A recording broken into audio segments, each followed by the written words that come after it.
अध्यक्ष महाराज मंत्र्यांनी उत्तर दिलं ना, त्याच्याबद्दल आम्हाला काही आक्षेप नाही. अध्यक्ष महाराज, ही कुत्री वाढण्याचं कारण काय याच्यावर विचार करा. आणि कुत्री जास्त कुठं असतात? अध्यक्ष महोदय, काही प्राणी मित्र असे आहेत जे कायद्याच्या जो त्रास नागरिकांना होतो त्याचा विचार करत नाहीत. हे प्राणी मित्रांना कुत्र्यांवर जास्त प्रेम आहे, पण ती कुत्री ज्या माणसाला जातं त्यांच्यावर प्रेम नाही. आणि जे प्राणी मित्र आहेत त्यांच्या घरी एक पण कुत्रा नाही. अध्यक्ष महोदय, मी आज सभागृहाच्या माध्यमातून मंत्र्यांना सांगतो, ही सगळी कुत्री प्राणी मित्रांच्या घरी नेऊन सोडा. त्यांना कळू द्या कुत्र्यांचा तावा काय असतो ते. अध्यक्ष महोदय, 2 मिनिटं जरा सभागृहाने शांतता घ्या.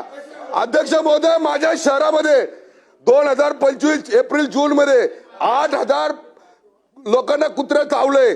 पूर्ण पुण्यात 3 वर्षात 1 लाखाहून अधिक लोकांना कुत्रे चावले.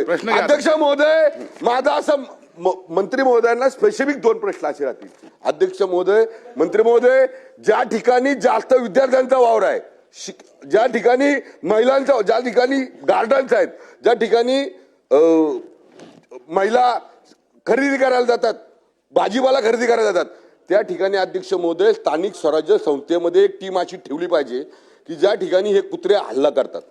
तर त्या ठिकाणी आपण स्थानिक स्वराज्य संस्थेला, मगाशी भास्करकर साहेबांनी सांगितलं, पहा आपण स्थानिक स्वराज्य संस्था ज्या आहेत त्या स्थानिक स्वराज्य संस्थेला सगळ्यांना आपण आज आदेश दिले पाहिजेत, प्रामुख्याने अर्ज दिले पाहिजे. सगळ्या जिल्हा परिषद असेल, नगरपालिका असेल, पंचायत समिती असतील, या महाराष्ट्रातल्या सगळ्या स्थानिक स्वराज्य संस्थेला आपण आदेश देणार का? हा माझा पहिला प्रश्न आहे. आणि दुसरा प्रश्न, अध्यक्ष महोदय, आपण या संदर्भामध्ये जे पण प्राणी मित्र म्हणून या राज्यात देशात वावरतात त्यांना बोलून या संदर्भामध्ये साधक बाधक चर्चा करणार का?